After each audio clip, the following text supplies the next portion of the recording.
Havendo mental, declaro aberta a 37ª reunião extraordinária da Comissão de Assuntos Sociais da primeira sessão legislativa ordinária da 56ª legislatura.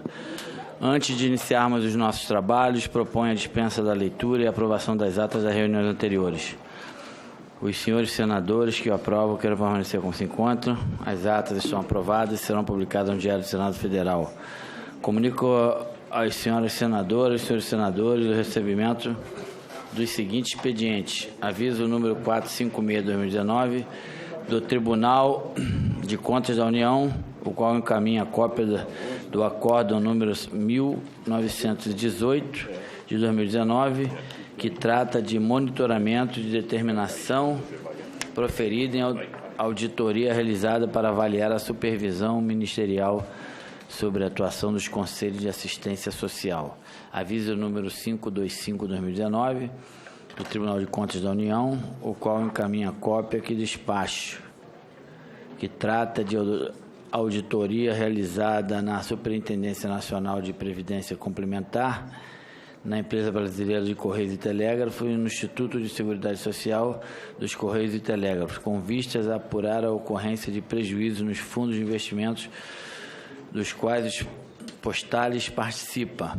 Os expedientes encontram-se à disposição na secretaria desta comissão e fica consignado o prazo de 15 dias para manifestação dos senadores, a fim de que sejam analisados pelo colegiado. Caso não haja manifestação, os documentos serão arquivados ao final do prazo. Informo que a presente reunião destina-se à deliberação dos itens 1 a 16.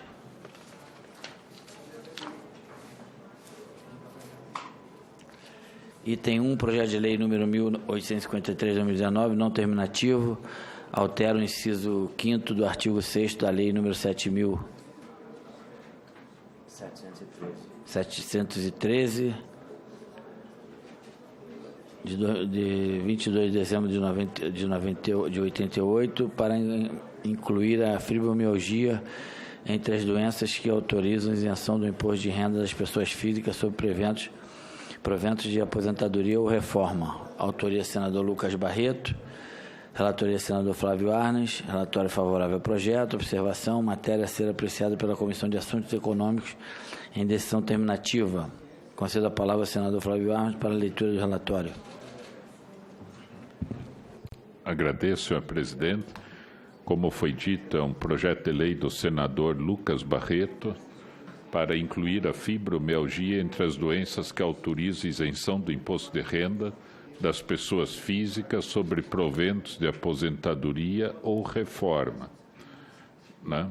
E o artigo 2º, a cláusula de vigência prevê que a lei originada da proposição entrará em vigor na data da sua publicação. O autor alega que a gravidade da doença, as dificuldades enfrentadas pelos portadores da moléstia, como a própria dificuldade de estabelecimento do diagnóstico e de acesso à assistência no âmbito do SUS, fazem com que os pacientes tenham que arcar com seus recursos diminutos para custear o tratamento. Em vista disso, acredita o autor que a fibromialgia deve estar no rol das doenças graves, que ensejam isenção de imposto de renda sobre proventos de aposentadoria ou pensão, de modo a aliviar a carga financeira que recai sobre as pessoas que vivem com a síndrome. O relatório nosso é favorável nesse sentido, e eu quero dizer que há um acompanhamento muito grande dessas necessidades da fibromialgia pela população que é acometida pela doença.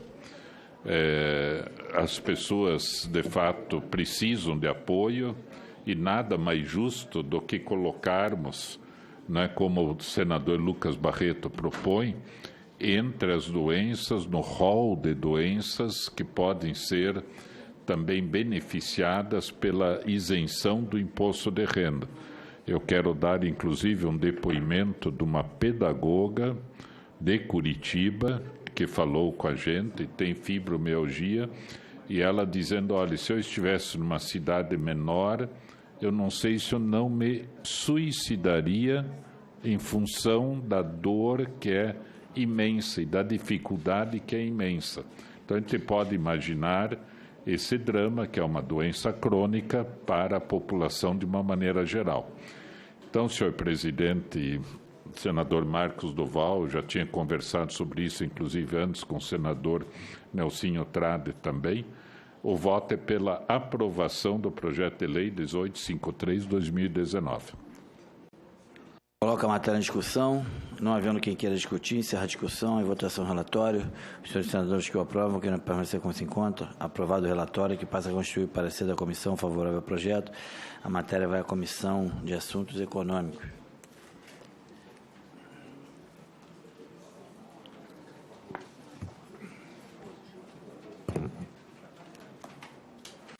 Item 13, projeto de lei do Senado número 427/2018, não terminativo. Acrescenta o artigo 22C.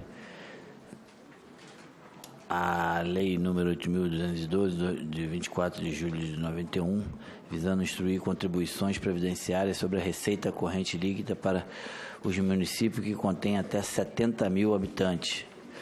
Alternativamente, as contribuições previstas no artigo 22, 1 e 2 dessa lei e dá outras providências. Autoria, senador Romero Jucá. Relatoria, senador Marcos Duval. Relatório favorável ao projeto. Observação, matéria a ser apreciada pela Comissão de Assuntos Econômicos em decisão terminativa. Concedo a palavra ao senador Marcos Duval para a leitura do relatório. Presidente, se puder tirar de pauta, já que está sendo discutida a reforma da Previdência e já vai incluir os municípios, não haveria necessidade de... Retirado de pauta. Obrigado. Pela ordem, senhor presidente. Pela ordem, senador Nelsinho Trade. Eu sou relator do item 11. Isso? O item 11. Se Vossa Excelência permitir, pudesse ler, para a gente poder proferir o nosso relatório. Muito obrigado. Terminativo, só leitura. Como é terminativo, só a leitura, certo, senador? Item 11, projeto de lei do Senado número 50/2017, terminativo, regulamento, exercício da profissão de transcritor e de revisor de textos em braille. Autoria, senador Paulo Paim. Relatoria, senador Nelsinho Trade, pela aprovação do projeto e de uma emenda que apresenta. Observação: será realizada uma única votação nominal para o projeto e para a emenda nos termos do relatório apresentado, salvo o requerimento de destaque. Concedo a palavra ao senador Nelsinho Trade para a leitura do relatório. Senhor presidente, senador Romário, do Rio de Janeiro, eu vou direto à análise em função da ementa que Vossa Excelência já leu e que deu para que todos pudessem ter uma perfeita noção a respeito da proposta. Análise. Nos termos do artigo 90, inciso 1º, combinado com o disposto no artigo 100, inciso 1º do Regimento Interno do Senado Federal, compete à Comissão de Assuntos Sociais, em caráter terminativo, discutir e votar projetos de lei que versem sobre a organização do Sistema Nacional de Emprego e condição para o exercício de profissões. Sob o aspecto formal, não vislumbramos óbice algum de natureza jurídica ou constitucional. Eis que a iniciativa da proposição está amparada no caput do artigo 61 da Constituição Federal. Ademais, a disciplina da matéria é de competência legislativa da União, artigo 22, 16 da Constituição Federal, e inclui-se entre as atribuições do Congresso Nacional, artigo 48, caput da Constituição Federal. Também os requisitos de adequação às regras regimentais foram respeitados. No mérito, não há reparos a fazer, em vista da pertinência e oportunidade da matéria. Com efeito, se a Constituição Federal garante a todos plena liberdade no exercício de qualquer trabalho, ofício e profissão, nos termos do artigo 5º, inciso 8º, é verdade também que essa liberdade pode ser obtida com a existência de leis que reconheçam, definam e delimitem a prática de diversas profissões. Nesse contexto, insere-se a regulamentação do exercício dessas profissões. Com a globalização, em vez que a qualidade e a excelência de bens e serviços vem se sofisticando cada vez mais, esses profissionais devem ter habilitação especializada. Como se sabe, a qualidade dos trabalhos de transcrição e revisão em braille depende muito da profissionalização do conhecimento mais aprofundado, das dificuldades inerentes a esse sistema de leitura e do domínio dos meios de dar a acessibilidade necessária aos textos produzidos. Em última instância, o conhecimento e a cidadania das pessoas com deficiência visual está diretamente vinculado aos produtos culturais colocados à disposição com o uso dessa técnica. A qualidade do ensino e dos trabalhos em braille é fundamental para a formação dos leitores com deficiência visual. É preciso motivar principalmente as crianças nessas condições para que desenvolvam o interesse e o gosto pelo texto em braille, sem os quais a formação e a emancipação delas se dará de forma parcial. Vivemos um momento em que o avanço das novas tecnologias precisa ser explorado para a difusão desse sistema de leitura, evitando que as facilidades das difusões meramente sonoras substituam os conteúdos mais elaborados em braille. Os livros sonoros e a informática são importantes, mas não substituem o sistema braille tradicional, que é um modelo lógico, simples e polivalente, adaptável a todas as línguas e a todas as espécies de grafias. Esse sistema, lembramos, é o único meio de leitura acessível aos surdos cegos. Julgamos, então, oportuno e justo oferecer aos transcriçores e revisores de braille uma base jurídica regulamentadora de sua profissão. Cremos que a proposta do nobre senador Paulo Paim responde de forma satisfatória aos anseios dessa categoria e servirá para que esse trabalho seja estimulado e reconhecido por toda a sociedade. A proposição, no nosso entendimento, merece apenas um reparo. O inciso 2º do artigo 3º permite o exercício da profissão de transcritor de texto em braille, além dos que possuem certificado de habilitação, àqueles que tenham exercício o ofício por pelo menos 3 anos antes da promulgação da lei, desde que tenham sido aprovados em prova oficial na forma que especifica. Ao permanecer esse dispositivo, uma vez promulgada a lei, ninguém dos abrangidos pelo inciso 2º do artigo 3º poderá exercer a profissão de transcritor de textos em braille pelo fato de que esse profissional deverá ser aprovado antes em prova oficial, que sequer se encontra regulamentada. Até que isso aconteça, boa parte desses profissionais ficaria fora do mercado de trabalho, razão pela qual, ao final, apresentamos a seguinte emenda para corrigir essa distorção. À vista do exposto, opinamos pela aprovação do projeto de lei do Senado 50 de 2017, com a seguinte emenda da Comissão de Assuntos Sociais. Desse ao inciso 2º, melhor dizendo, do artigo 3º do projeto de lei do Senado número 50 de 2017, a seguinte redação. Artigo 3º, inciso 2º. Tenham exercido o ofício por pelo menos 3 anos antes da promulgação dessa lei. Era esse o relatório, senhor presidente. Muito bem, senador. O relatório dado como lido. Ficam adiada a discussão e a votação. Eu só gostaria de fazer uma observação, senhor presidente.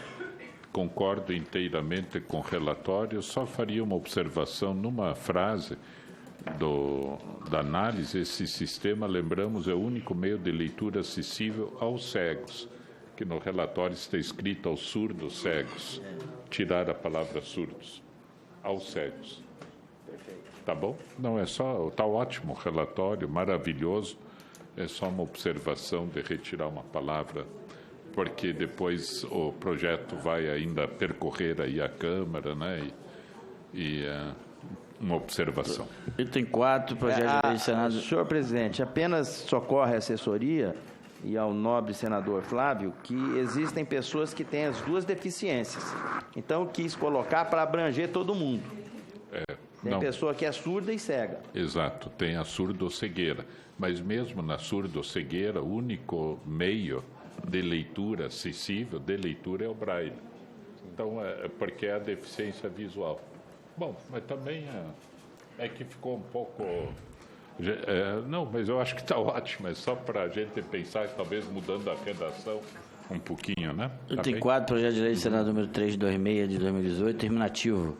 Acrescenta parágrafo único no artigo 192 da Consolidação das Leis do Trabalho, CLT, aprovado pelo Decreto-Lei número 5.452, de 1º de maio de 43, para dispor que a higienização de instalações de uso público ou coletivo de grande circulação, assim como a respectiva coleta de lixo, enseja o pagamento de adicional de insalubridade em grau máximo. Autoria, senador Paulo Paim, relatoria, senador Rogério Carvalho. Relatório para aprovação do projeto. Observação 1. A matéria consta na pauta desde a reunião de 14 de 8 de 2019. 2. Em 21 de 8 de 2019, a senadora Júlia Selma apresentou voto separado pela rejeição do projeto. 3. Votação nominal. Concedo a palavra ao senador Rogério Carvalho para a leitura do relatório.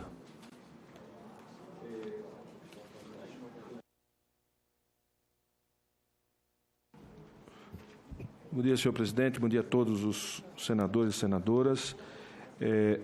Ao justificar a medida, o autor argumenta. Com isso, assegura-se que todo empregado que entre em contato com agentes nocivos à saúde, independente de atuar ou não na limpeza de instalações sanitárias, tenha direito a ser monetariamente compensado pelo risco à sua integridade física.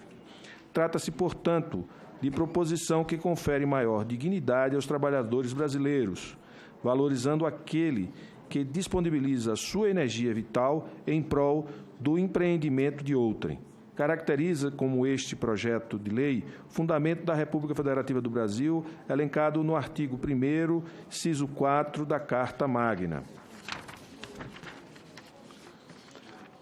Ao projeto não foram apresentadas emendas. Análise. Nos termos do artigo 90, inciso 1º, combinado com o disposto no artigo 100, inciso 1º do Regimento Interno do Senado Federal, compete à Comissão de Assuntos Sociais, em caráter terminativo, discutir e votar projetos de lei que versem sobre questões atinentes às relações de trabalho. Sob o aspecto formal, não vislumbramos óbice algum de natureza jurídica ou constitucional no dispositivo que versa sobre a concessão do adicional de insalubridade aos trabalhadores que a propôs específica.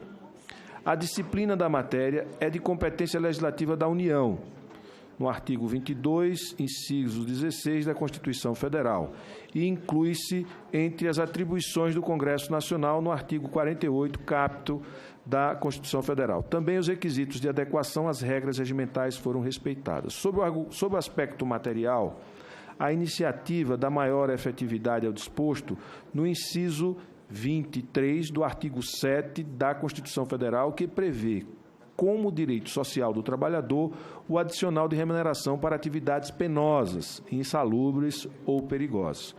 Como se sabe, quem trabalha fazendo a higienização de instalações de uso público ou coletivo de grande circulação, assim como a respectiva coleta de lixo, está em contato constante com lixo orgânico, produtos de limpeza com elevada toxicidade, dejetos humanos e até de animais mortos e preservativos usados, ou seja, esses trabalhadores trabalham em atividade que os expõe a produtos de limpeza, cloro, ácido e secreções humanas, entre outros.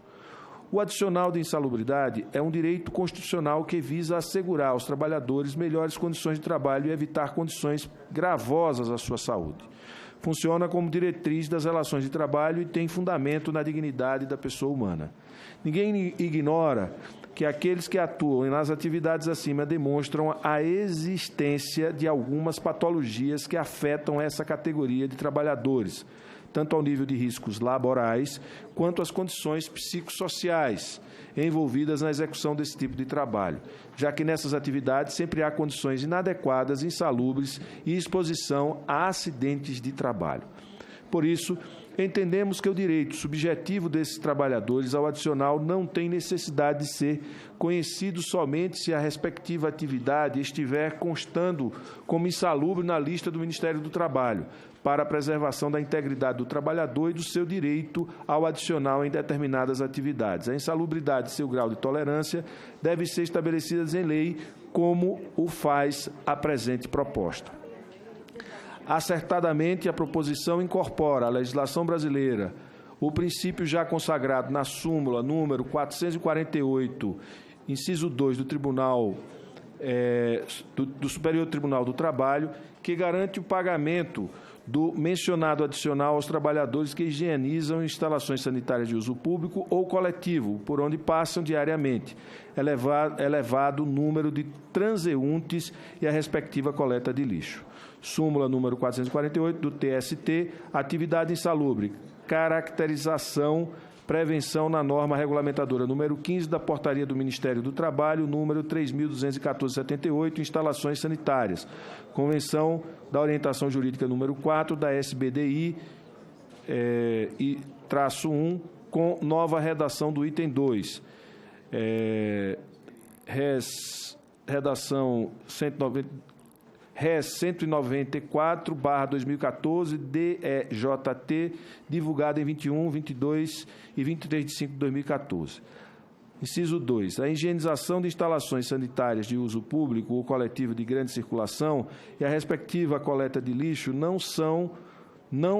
por não se equiparar à limpeza em residências e escritórios, enseja o pagamento de adicional de insalubridade em grau máximo, incidindo o dispositivo no artigo 14 da NR 15 da Portaria do Ministério do Trabalho, número 3.214/78, quanto à coleta e industrialização de lixo urbano.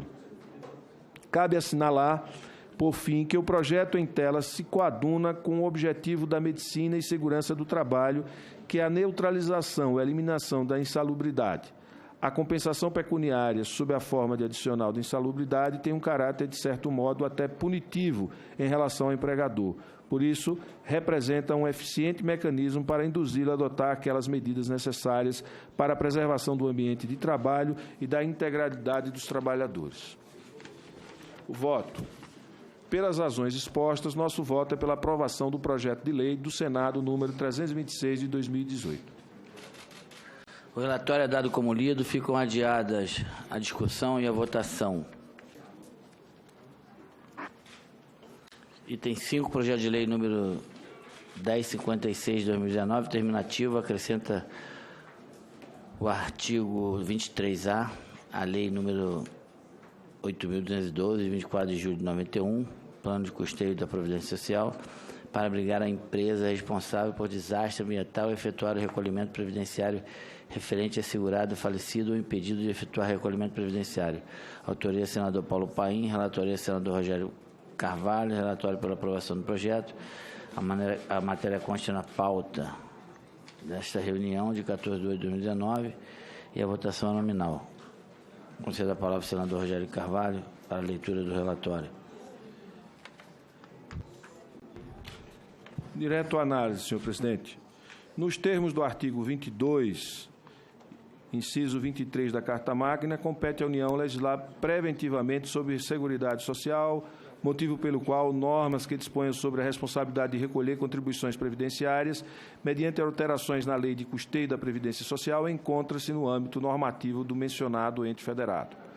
Não se trata de matéria cuja iniciativa seja reservada ao Presidente da República ou Procurador-Geral da República ou aos tribunais superiores, razão porque aos parlamentares, nos termos do artigo 48 da Carta Magna, é franqueado iniciar a discussão legislativa sobre o assunto. Além disso, a normatização da responsabilidade por recolhimento previdenciário prescinde de edição de lei complementar, motivo porque a lei ordinária afigura-se apta a inserir a proteção em foco no ordenamento jurídico nacional. Não menos importante destacar que, nos termos dos artigos 91, inciso 1 e 100, artigo 100, inciso 1º do Regimento Interno do Senado Federal, compete à CAS opinar terminativamente sobre projetos de lei de autoria de senadores que versam sobre Seguridade Social. No mérito, nossa posição é favorável à aprovação da proposta. A responsabilidade das empresas que exploram atividade de risco devem ser ampla e cobrir todos os eventuais danos que a quebra de padrões de segurança e perigos inerentes à atividade possam produzir. De outra forma, estaríamos repassando parte dos custos dessa exploração para toda a população e para o Estado. Os trabalhadores e segurados, em geral, da Previdência Social podem ser prejudicados em muitos aspectos. O principal dele, nos parece, é a possibilidade de perda da qualidade de segurado, tendo em vista que o artigo 15 da Lei número 8.213, de 24 de julho de 1991, estabelece limites para continuidade nessas condições, com as garantias dela decorrentes, que podem chegar a 12, 24 ou 36 meses, a depender do tipo de benefício a ser pleiteado e de outros fatores. Preservar os direitos desses segurados é o principal objetivo da proposta em análise. Ninguém pode negar a relevância dos prejuízos para a Seguridade Social como um todo e para os segurados da Previdência, em particular, dos desastres ambientais que agora parece se repetir, envolvendo diversas empresas, entre elas a Petrobras e a Vale do Rio Doce. Sem a consequência dos danos causados por esses eventos, dificilmente serão respeitados os padrões mínimos de segurança em todos os sentidos. É lamentável que, com tantos avanços tecnológicos, muitas empresas de mineração ainda atuem de forma precária em termos de segurança, colocando em risco a vida das pessoas, a natureza e o patrimônio de terceiros que talvez pouco tenham se beneficiado dos corriqueiros lucros estratosféricos desses empreendimentos. Na busca da competitividade internacional, muitas vezes são desrespeitadas as normas legais e não são avaliados com clareza todos os danos e impactos da atividade que podem se prolongar por anos ou séculos. Vende-se parte da natureza, nem sempre por um preço justo. Por outro lado, o ressarcimento via judicial pode levar anos a ser eventualmente esquecido em meio a toneladas de documentos, perícias e contradições. Mormente, se não estiverem claros os limites da responsabilidade previdenciária, sem prejuízo, é claro, dos aspectos criminais, civis, trabalhistas ou administrativos, neste sentido, as normas propostas pelo autor parecem-nos apropriadas para a disciplina do tema. Por todas as razões, cremos que a proposta em exame é oportuna e meritória, havendo uma legislação clara sobre a responsabilização daqueles que não atuam com a cautela devida. Certamente haverá mais agilidade na cobrança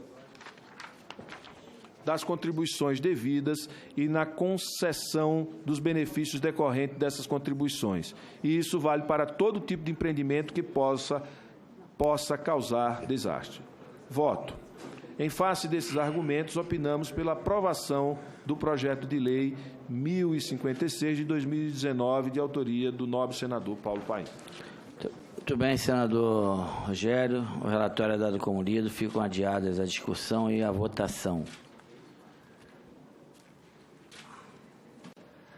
Item 8 do projeto de lei número do Senado 202, de 2018, terminativo. Altera o decreto-lei número 986, de 21 de outubro de 69, que institui normas básicas sobre alimentos para autorizar laboratórios públicos e privados habilitados a realizar análise de alimentos. Autoria, senador Antônio Carlos Valadares. Relatoria, senadora Leila Barros. Relatório pela aprovação do projeto e de duas emendas que apresenta. Observação: será realizada uma única votação nominal para o projeto e para as emendas, nos termos do relatório apresentado, salvo requerimento de destaque. 2. A matéria recebeu parecer favorável da Comissão de Transparência, Governança, Fiscalização, Controle e Defesa do Consumidor. Concedo a palavra à senadora Leila Barros para a leitura do relatório. Bom dia, obrigado, senhor presidente, amigos da bancada, aqui da mesa, da comissão. Vem ao exame da Casa o projeto de lei do Senado número 202 de 2018 do senador Antônio Carlos Valadares, que altera o decreto-lei número 986 de 1969, que institui normas básicas sobre alimentos, para autorizar laboratórios públicos e privados habilitados a realizar análise de alimentos. A proposição define laboratório habilitado como sendo o laboratório analítico, público ou privado, habilitado pela autoridade sanitária, capaz de oferecer serviços de interesse sanitário com qualidade, confiabilidade, segurança e rastreabilidade.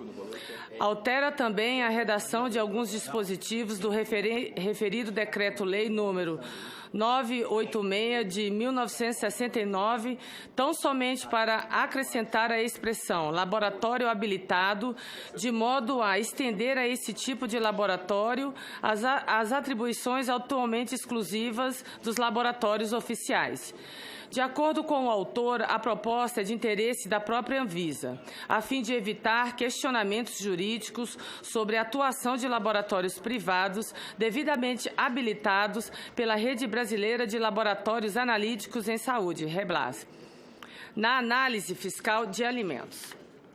O PLS foi previamente apreciado pela Comissão de Transparência, Governança, Fiscalização e Controle e Defesa do Consumidor, CTFC, que aprovou a matéria sem modificações. Na CAS, o PLS será objeto de decisão em caráter terminativo. Não foram apresentadas emendas. A análise. Registre-se inicialmente que não existem óbices quanto à constitucionalidade da proposta. O projeto também atende aos requisitos de juridicidade e de regimentalidade. Trataremos mais adiante de pequeno reparo a ser feito em relação à técnica legislativa. Contudo, o PLS permite a expansão da rede de laboratórios aptos a realizar a análise fiscal dos alimentos, preservando a segurança jurídica. Ressalta-se que o Decreto-Lei nº 986 de 1969 define a análise fiscal de alimentos como aquela efetuada sobre o alimento apreendido pela autoridade fiscalizadora competente e que servirá para verificar a sua conformidade com os dispositivos desse Decreto-Lei e de seus regulamentos. A análise fiscal continua a ser um instrumento relevante para ações de vigilância sanitária. É efetuada sobre os produtos submetidos à vigilância sanitária e em caráter de rotina para apuração de infração ou verificação de desvios de qualidade, segurança e eficácia dos produtos. Qualquer laboratório oficial pode realizar análises fiscais, dependendo da sua capacidade analítica instalada. Via de regra, são executadas análises de rótulos, ensaios microbiológicos, físico-químicos e químicos. Em virtude da importância dessa atividade e da limitação da capacidade dos laboratórios estatais, foi criada a Rede Brasileira de Laboratórios Analíticos, REBLAS, habilitada pela Anvisa, capaz de oferecer serviços de interesse sanitário com qualidade, confiabilidade, segurança e rastreabilidade. A REBLAS é coordenada pela Anvisa. Vários desses laboratórios estão habilitados a realizar análise de alimento. Por outro lado, o posicionamento do TCU em 2005 foi no sentido de que os laboratórios privados não podem ser investidos do poder de polícia típicos das ações de vigilância sanitária. Por conseguinte, somente poderiam realizar análises prévias de orientação ou de controle, mas não análises fiscais. Daí a importância da aprovação tempestiva do PLS número 202, de 2018, para trazer maior segurança jurídica às atividades de vigilância sanitária na área de alimentos. Por fim, cumpre alertar que a proposição demanda reparos de técnica legislativa. A exclusão da remissão do artigo 12 do Decreto-Lei número 785 de 1969, revogado, a nosso ver, foi equivocado. O correto teria sido atualizar a remissão para a Lei número 6.437 de 1977, que configura infrações à legislação sanitária federal, estabelece as sanções respectivas e dá outras providências. Há ainda pequena falha na flexão de número do termo do caput no artigo 2º do projeto, pois deveria estar no plural. O voto. Diante do exposto, votamos pela aprovação do projeto-lei do Senado número 202 de 2018 com as duas emendas. Muito bem, senadora. O relatório é dado como lido. Ficam adiadas a discussão e a votação. Senhor presidente, eu gostaria só de fazer uma ponderação. No item 4, eu fiz um voto em separado. E eu gostaria de lê-lo na data de hoje, já que o relatório foi lido. Muito bem. Item 4, projeto de lei do Senado número 326/2018, terminativo. acrescenta parágrafo único do artigo 192 de Consolidação das Leis do Trabalho CLT, aprovada pelo Decreto-Lei número 5.452, 1º de maio de 43, para dispor que a higienização de instalações de uso público ou coletivo de grande circulação, assim como a respectiva coleta de lixo, enseja o pagamento de adicional de insalubridade em grau máximo. Autoria do senador Paulo Paim.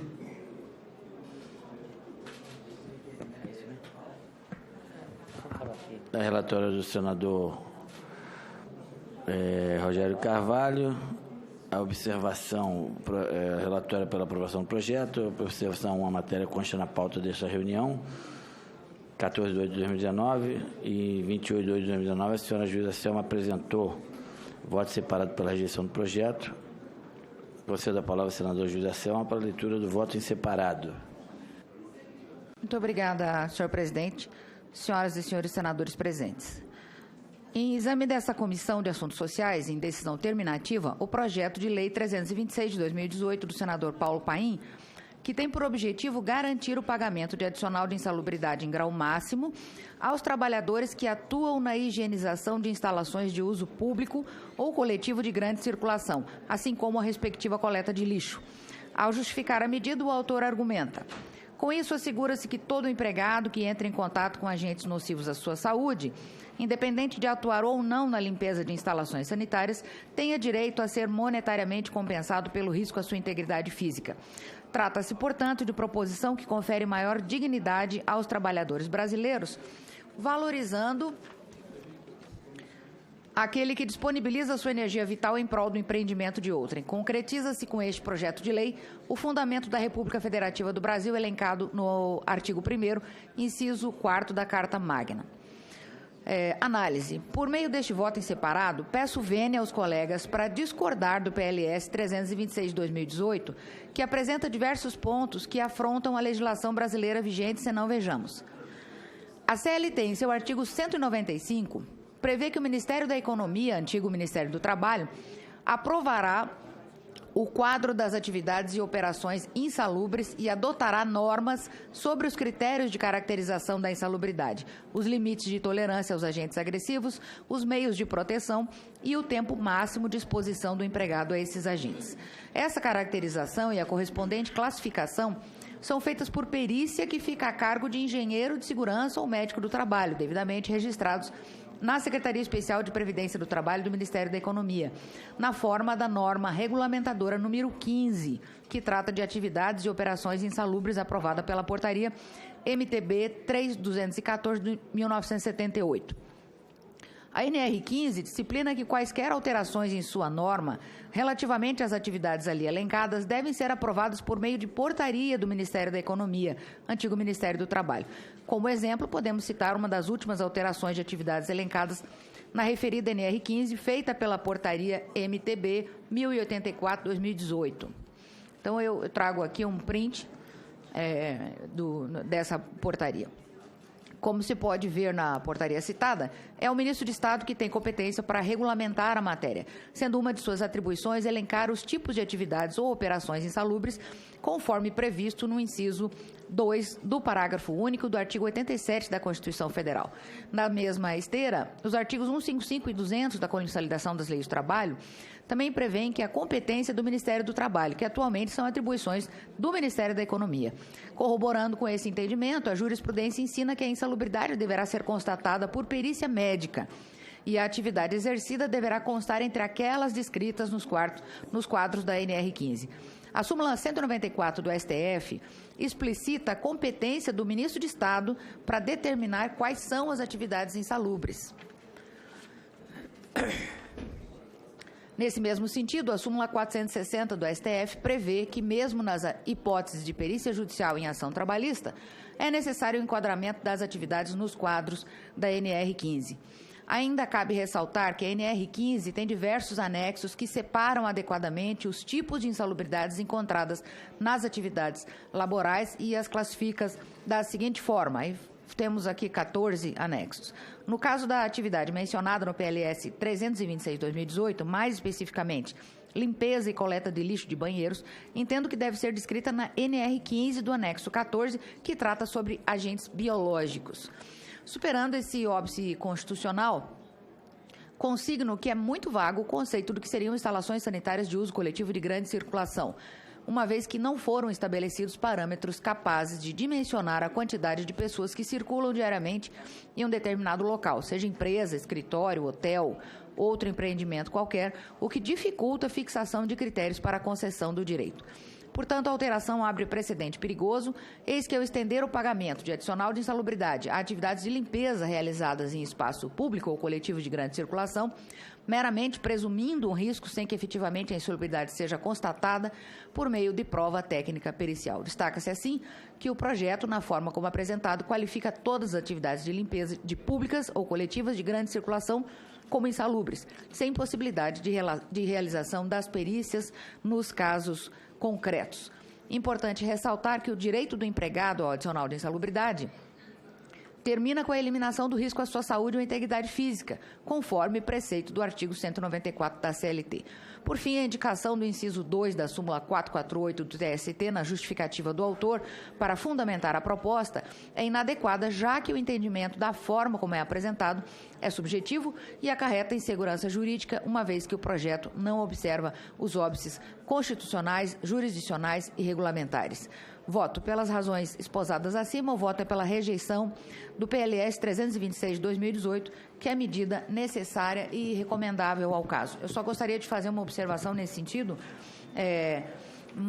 menos com relação ao mérito, senhor presidente, e mais com relação a esses óbices constitucionais, ou seja, a disciplina das atividades insalubres, ela, por força da Constituição Federal e do artigo 195 da CLT, é privativa do Ministério da Economia, antigo Ministério do Trabalho, portanto, não cabe ao Senado Federal legislar a esse respeito. Muito obrigada. Muito bem, senadora Lido, voto separado.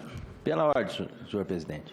Senador Nelsinho Trade. Queria parabenizar a senadora Selma, mas diante da novidade que ela trouxe agora pela manhã, eu solicitaria vistas a Vossa Excelência para que a gente pudesse estudar essa matéria e, posteriormente, trazer à tona com uma discussão mais ajuizada, pelo menos para a minha pessoa. Vista concedida, senador. Item 7 do projeto de lei do Senado número 1510 de 2017, terminativo, altera a lei número 8.078, de 11 de setembro de 90, que dispõe sobre a proteção do consumidor e dá outras providências para determinar a exibição de advertência sobre a presença de substâncias cancerígenas ou potencialmente cancerígena em produtos colocados no mercado de consumo.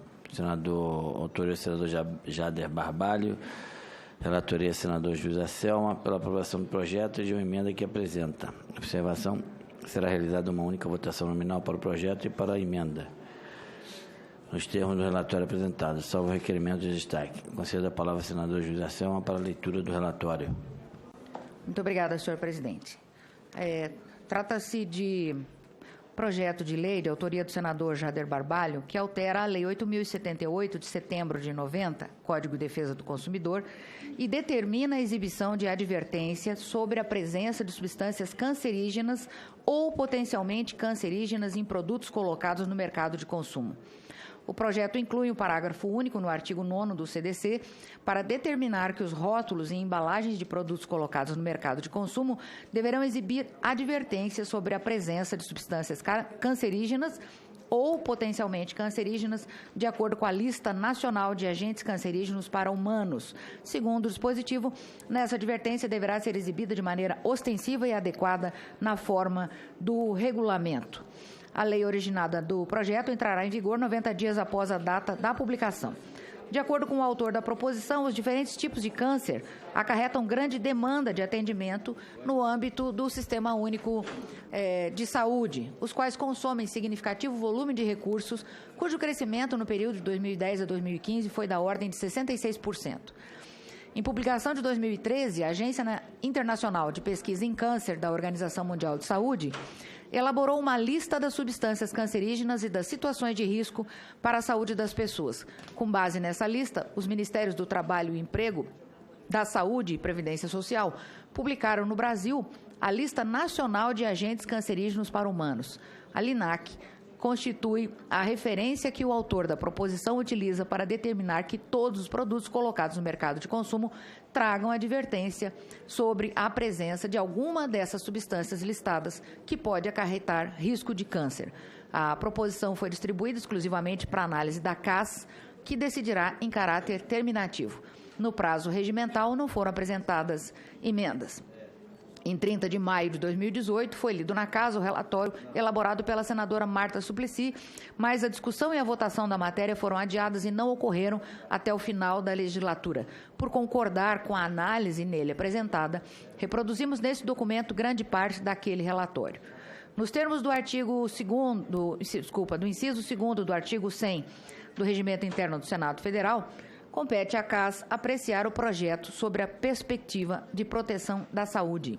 No presente caso, como a este colegiado cabe a decisão terminativa, também devem ser analisados os aspectos relativos à constitucionalidade, juridicidade e técnica legislativa da proposição.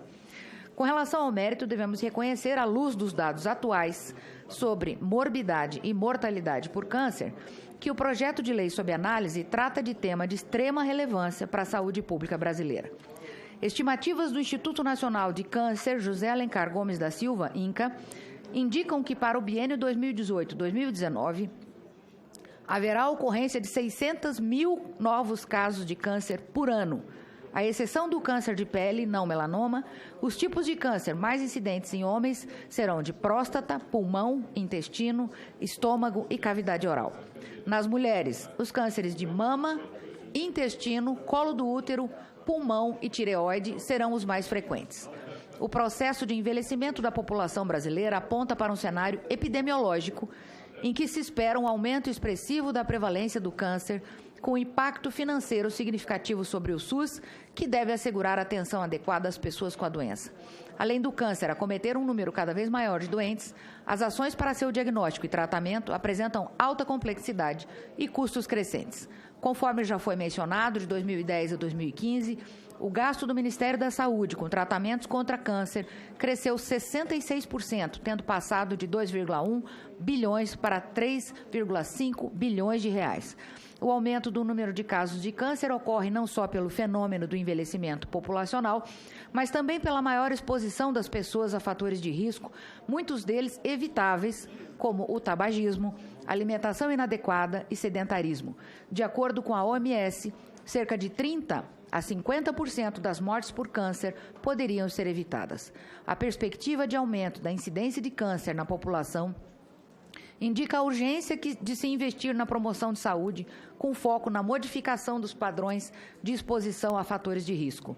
Nesse sentido, a disponibilização da informação adequada para a população sobre esses fatores de risco para câncer torna-se indispensável e é justamente esse o objetivo da proposição ora analisada. Ademais, o projeto coaduna-se com o espírito do Código de Defesa do Consumidor, que em suas disposições leva em conta a vulnerabilidade do consumidor no mercado de consumo e a necessidade de ação governamental para protegê-lo. A nosso ver, a medida proposta é uma das formas de proteger o consumidor, considerando que em 7 de outubro de 2014, os Ministérios do Trabalho e Emprego, da Saúde e da Previdência Social editaram, mediante portaria conjunta, uma lista nacional de agentes cancerígenos para humanos para ser usada como referência na formulação de políticas públicas, nada mais justo que utilizá-la para aperfeiçoar a política de defesa do consumidor. Cremos que a posição de advertência sobre a presença de substâncias cancerígenas ou potencialmente cancerígenas nos rótulos dos produtos colocados no mercado, conforme a proposta prevista no projeto, é medida que aperfeiçoa a proteção dada ao consumidor, pois contribui para a divulgação de informação útil e necessária para induzir práticas mais saudáveis. No que tange aos aspectos de constitucionalidade, juridicidade e técnica legislativa, não vislumbramos óbices à aprovação da matéria. Do exposto, o voto é pela aprovação do projeto de lei no Senado, 510 de 2017, o qual apresentamos tão somente uma emenda para aprimorar o disposto no artigo 9º, parágrafo único da Lei 8.078, Código do Consumidor, uma vez que existe órgão regulador que faz o controle sanitário da produção e da comercialização de produtos submetidos à vigilância sanitária, o qual segue. Emenda 01 CAS. Desse ao artigo 9º do PLS 510 de 2017, a seguinte redação. Artigo 9º, parágrafo único. Os rótulos e as embalagens de produtos colocados no mercado de consumo exibirão, caso ultrapassados os limites máximos tolerados definidos pelo órgão regulador, advertência sobre a presença de substâncias cancerígenas ou potencialmente cancerígenas que constem na lista nacional de agentes cancerígenos para humanos. É o relatório, senhor presidente, apenas acrescentando aqui um comentário com relação à nossa preocupação, não apenas em face dos grandes custos que o tratamento contra o câncer tem causado ao Estado, mas principalmente a questão humanitária mesmo. Não daríamos aos nossos filhos substâncias que estivessem com um rótulo aonde tivesse uma advertência dessa. Portanto, os nossos filhos merecem, nós merecemos, e fica colocado o meu relatório pela aprovação do projeto. Muito obrigado. Muito bem, senador. O relatório é dado como lido. Ficam adiadas a discussão e a votação. Não, eu só gostaria de fazer uma observação para a senadora juíza Selma. O relatório está bastante bom, mas eu sempre penso assim que quem vai regulamentar isso é certamente a Anvisa, né? Que vai dizer que um produto tem substâncias cancerígenas ou potencialmente cancerígenas, além daquele limite que, vamos dizer, que não faria mal. Eu acho que se nós temos uma situação dessa, não é o caso de alertar, é o caso de proibir o produto, né? Quer dizer, vamos alertar que este produto tem substância cancerígena ou potencialmente cancerígena, além dos limites tolerados. Proíbe o produto. Aí seria o caso não de pode ser colocado à se proibir o fumo, por exemplo. Como? Né? Aí seria proibido o tabagismo, né? Não, mas o fumo, é uma questão. Mas o fumo é uma questão. Eu fico pensando, o que além do fumo? O que a gente não sabe. Não. Exatamente. Não, mas se nós estamos saber. colocando numa... Quer dizer, se a gente colocar especificamente do fumo, isso já está na legislação. Pode causar câncer, pode causar problema cardíaco, vascular e uma série de coisas. Agora, se eventualmente identificamos um produto cujos componentes estão acima dos tolerados, né, que é o objeto da lei, e podem produzir câncer, eu digo, Deus me livre, não vamos... Quer dizer, tem uma lata, eu fico imaginando que produto que seria esse, mas não colocar no mercado, ou com uma advertência assim... Eu vejo que, num primeiro momento, essa advertência deve... vir até em respeito ao próprio consumidor, né? Se o consumidor tem o direito, por exemplo, de fumar, né? Ele tem o direito de se envenenar o tanto que for. Eu falo aqui como fumante, agora, que está tentando largar o cigarro. É um produto, mas um produto além do fumo, assim que... Existe uma lista que foi feita mediante um convênio entre os ministérios, e essa lista, ela fala das substâncias potencialmente cancerígenas. Álcool também? Álcool também. Aí. Álcool também, né? O álcool, igual ao tabaco, o álcool é igual. Exatamente. Então, são, né? Se corre o risco de proibir coisas que hoje são lícitas, né? Tá bem. Item 12, projeto de lei número 1236 de 2019, terminativo, altera a consolidação das leis do trabalho CLT para dispor sobre o gozo de férias de empregados que tenha filho com deficiência. Autoria senadora Mara Gabrilli, relatoria senador Marcos Duval, pela aprovação do projeto, das emendas número 1 CDH e 4 CDH e de uma emenda que apresenta. Observação: será realizada uma única votação nominal para o projeto e para as emendas, nos termos do relatório apresentado, salvo requerimento de destaque. A matéria recebeu parecer favorável com emendas da Comissão de Direitos Humanos e Legislação Participativa. Em 27 de 2019, o senador Marcos Duval apresentou o relatório reformulado. Concedo a palavra ao senador Marcos Duval para a leitura do relatório. Obrigado, presidente. Eu vou direto à análise. Nos termos do artigo 90, inciso 1, combinado com o disposto do artigo 100, inciso 1, do Regimento Interno do Senado Federal, compete à Comissão de Assuntos Sociais, em caráter terminativo, discutir e votar projetos de lei que versam sobre relação de trabalho. Sobre o aspecto formal, não vislumbramos óbice algum de natureza jurídica ou constitucional na proposição. A disciplina da matéria é de competência legislativa da União, como no artigo 22, 16 da Constituição Federal, e inclui-se entre as atribuições do Congresso Nacional, artigo 48, caput, da Constituição Federal. Também os requisitos de adequação às regras regimentais foram respeitados. Como se sabe, a CLT estabelece como princípio caber ao empregador decidir sobre o período de gozo de férias do empregado. Como já se conhece, como já acontece com o empregado estudante menor de 18 anos. Pretende-se agora que os pais com filhos com deficiência também possam tirar suas férias juntamente com as férias escolares do filho. Com a medida, pretende-se por fim a um enorme contingente de famílias que possuem integrantes com algumas deficiências nos mais diversos graus e que depende, para sua mais plena realização e integração social, do apoio e supervisão dos pais.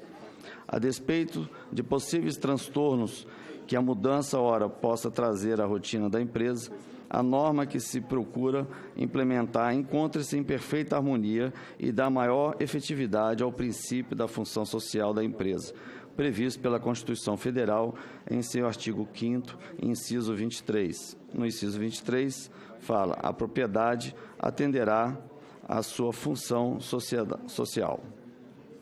Segundo a Enciclopédia Jurídica da PUC São Paulo, a função social da empresa é importante princípio e vetor para o exercício da atividade econômica, tendo em vista que seu sentido advém da articulação entre diversos princípios da ordem econômica constitucional.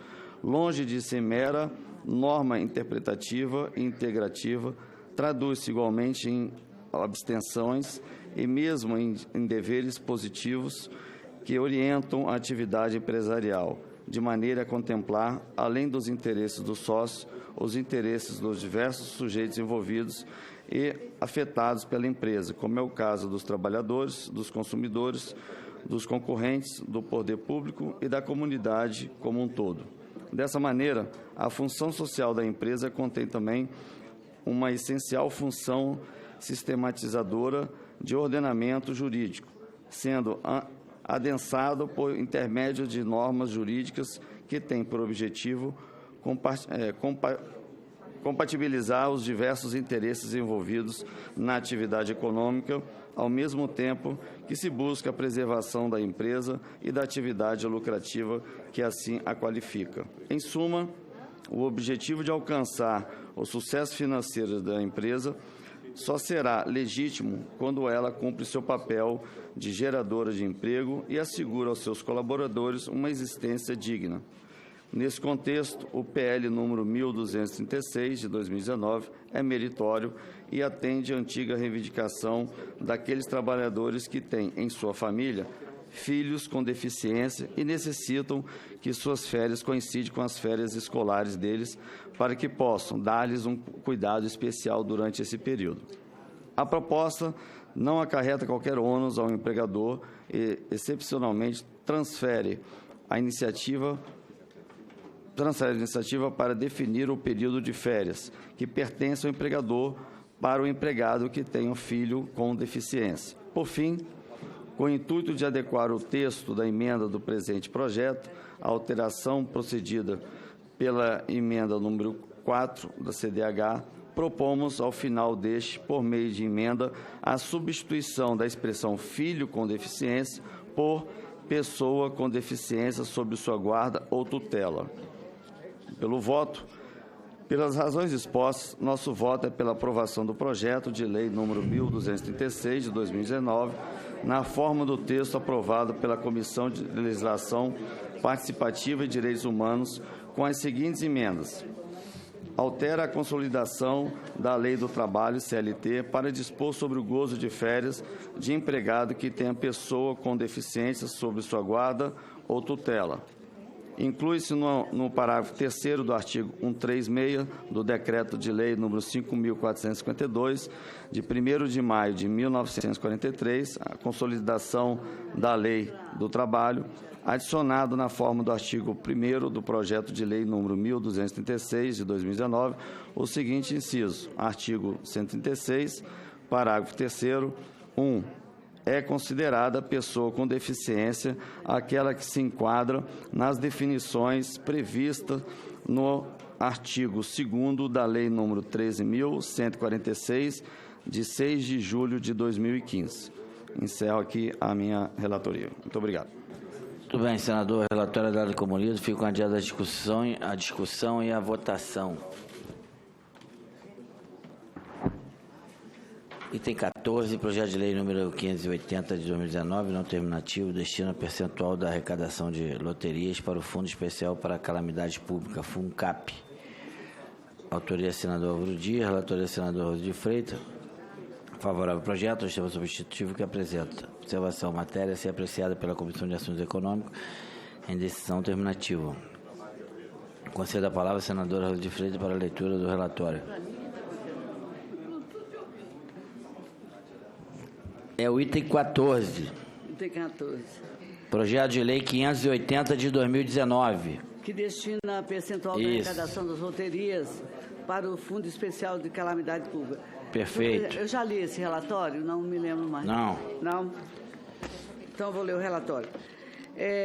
Eu queria dizer que esse assunto chega aqui com a importância que ela tem, da autoria do senador Álvaro Dias, que destina esse percentual da arrecadação de loterias para o Fundo Especial para Calamidade Pública, FUNCAP. Pelo artigo 1º da proposição, autoriza-se a Caixa Econômica a destinar 1 ponto percentual da arrecadação de todas as loterias para o FUNCAP, que é esse Fundo das Calamidades Públicas, no valor destinado ao prêmio bruto. De acordo com o artigo 2º, a cláusula de vigência é imediata à publicação da lei. Segundo a proposta do autor, nos últimos 10 anos, o fundo não tem recebido recurso e é uma verdade, senhor presidente. Assim, na ausência de recursos para esse atendimento imediato, em situações de calamidade, os governos municipais e estaduais precisam recorrer constantemente à União e de maneira desesperada. Calamidade, quando acontece, não há tempo para você esperar que seja votado o orçamento. Via de regra, sem muito êxito e até pelo menos uma velocidade necessária naquele momento. Afirma que também somente essa fonte de recurso já geraria, no médio e longo prazo, um volume de recurso significativo para atender esse tipo de situação. Além disso, os recursos serão destinados a atender situações emergenciais em toda a parte do país. Imagine agora que esse recurso poderia também ter sido usado na questão das queimadas e do desmatamento. O projeto foi distribuído para o exame dessa comissão e eu queria dizer que o nosso voto com relação aos aspectos de constitucionalidade, juridicidade e regimentalidade nós não observamos nenhum óbice. Quanto à boa técnica legislativa e a redação, é importante que corrijamos alguns pontos. O principal é a necessidade de adequar a proposição à norma correta. Desde a medida provisória 846 de 2018, convertida em lei 13.756 de 12 de dezembro de 2018, a destinação do produto da arrecadação das loterias está bem regulada e não mais em leis esparsas como vinha sendo. Por isso, a alteração pretendida deve ser feita nos dispositivos da correta lei. Diante do exposto, votando pela aprovação do projeto 518/2019, na forma do substitutivo que apresentamos. Tem uma emenda, deixe-me ver aqui. Não, só um minuto. Seria com artigo 1, os artigos 15, 16, 17, 18 e 20 da Lei 13.756, de 12 de dezembro de 2018, passam a vigorar com as seguintes alterações. Artigo 15, letra G, 17,39, 17 inteiros e 39 centésimos% para cobertura de despesa de custeio e de manutenção do agente operador da Loteria Federal. A letra H, 59% para o pagamento de prêmios e recolhimento de imposto de renda incidente sobre a premiação e 1% para o Fundo Nacional de Calamidades Públicas, Proteção e Defesa Civil.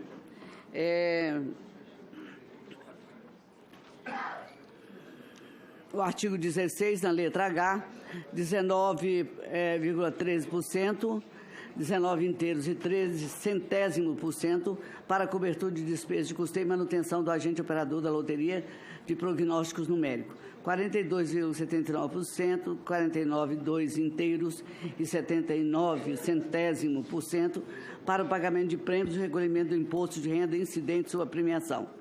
J, 1% para o Fundo Nacional para Calamidades Públicas, Proteção e Defesa Civil, FUNCAP.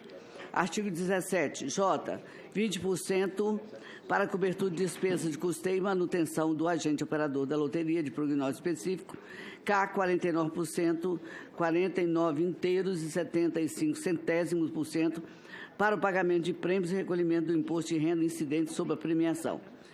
E a letra I, L, 1% para o Fundo Nacional de Calamidades Públicas, Defesa Civil, Proteção e Defesa Civil, que é o FUNCAP. O artigo 18, na letra H, 19,13, 19 inteiros e 13 centésimos% para a cobertura de despesas de custeio e manutenção do agente operador da loteria prognósticos esportivos. 54% na letra I, aliás, para o pagamento de prêmios e recolhimento do imposto de renda incidente sobre a premiação.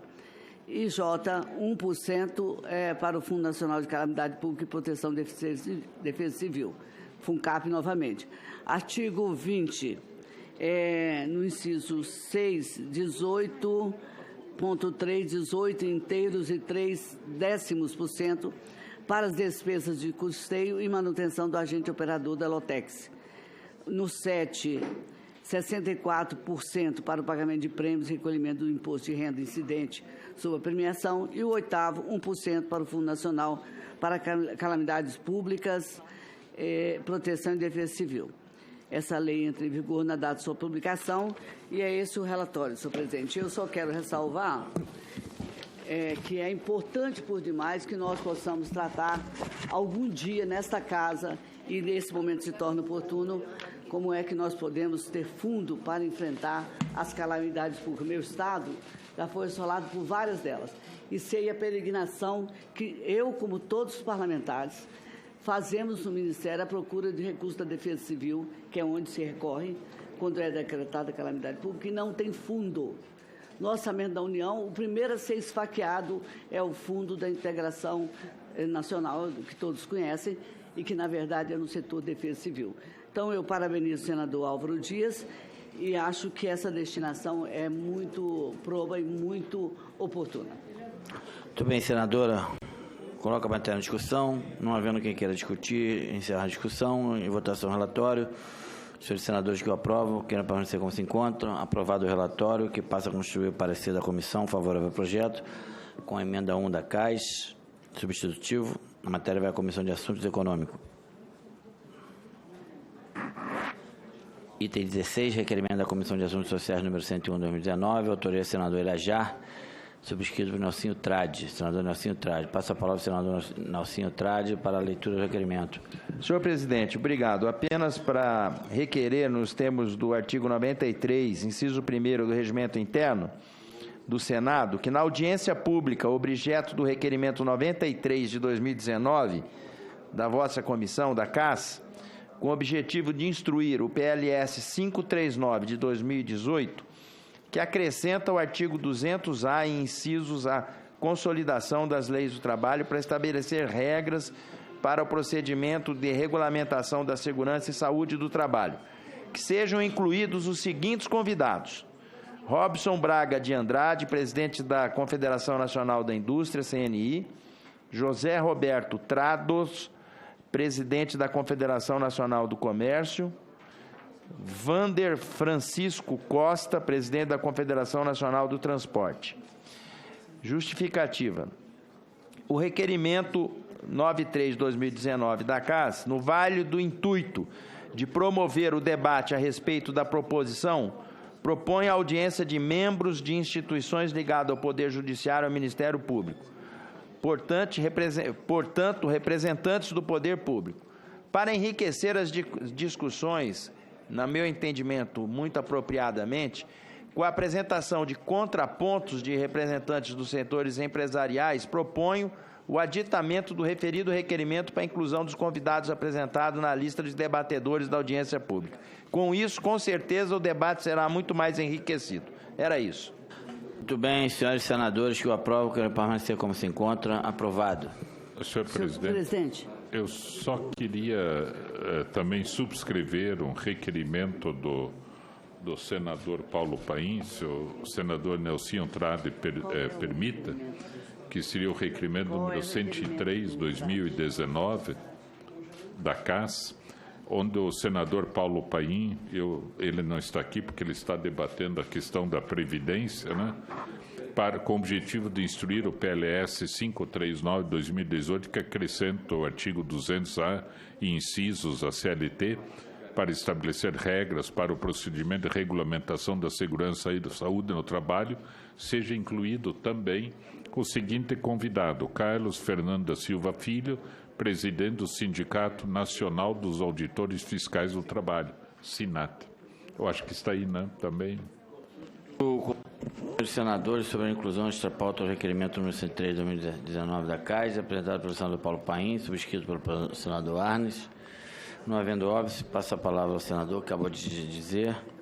Os senadores e senadoras que o aprovam, queiram permanecer como se encontra. Aprovado.